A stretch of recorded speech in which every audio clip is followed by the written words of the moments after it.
হাই বন্ধু বান্ধৱীসকল, কি খবৰ? আশা কৰিছোঁ সকলো ভালেই। আজি মই কি বনাইছোঁ চাওকচোন। কবি এইফালে সিজাই আছোঁ, কবি সিজাই পিনে তৰকাৰী বনাম, আৰু এইফালে নৰসিংহ আৰু বেচন দি পকৰি বনাম বুলি ভাবিছোঁ। এই দেখিছেনে, পিঁয়াজ বেচন আৰু কবি অকণমানো দি দিছোঁ, পিঁয়াজ আৰু আলু এটাও দি দিছোঁ মিহি মিহিকৈ কাটি। আৰু চাই থাককচোন আপোনালোকে সম্পূৰ্ণ ভিডিঅ'টো।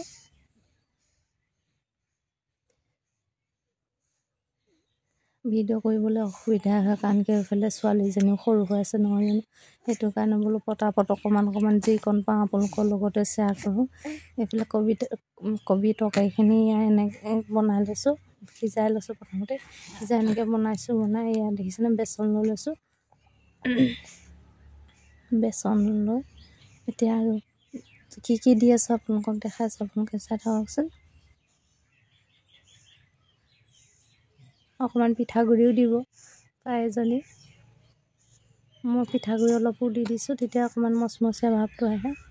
নৰসিংহখিনিও দি আলু দিছোঁ আৰু কবি তৰকাৰী বনাইছোঁ যিহেতু কবি অকণো দিছোঁ, পিঁয়াজ দিছোঁ, কেঁচা জলকীয়া অকণমান কাটি দিলে ভাল হয়। পাত কেইখিলা অলপ এখিলা এখিলা হৈ থাকিলে পকৰিটো বৰ ভাল নালাগে খাই, সেইটো কাৰণে অকণমান থেতালি দিলে বেছি ভাল। মই থেতালা নাই, অকণমান কাটি দিছোঁ, হাতেৰে ছিঙি দিছোঁ। দেখিছেনে আপুনি? সময় নাই, ইমান উৎপাতত কৰিব লগা হয় নহয় কামবোৰ।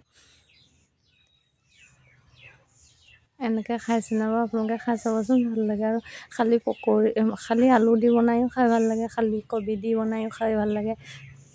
মইতো চব মিক্স কৰি দিছোঁ আৰু ল'ৰাটোৱে খাই ইমান ভাল পায় যে পকৰি বস্তুটো।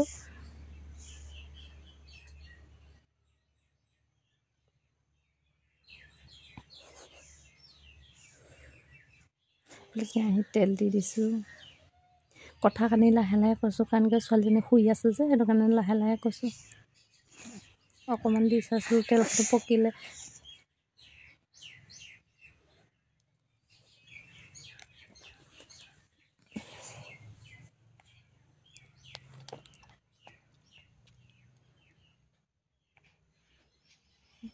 আজিলৈ আহিছোঁ, বাই বাই।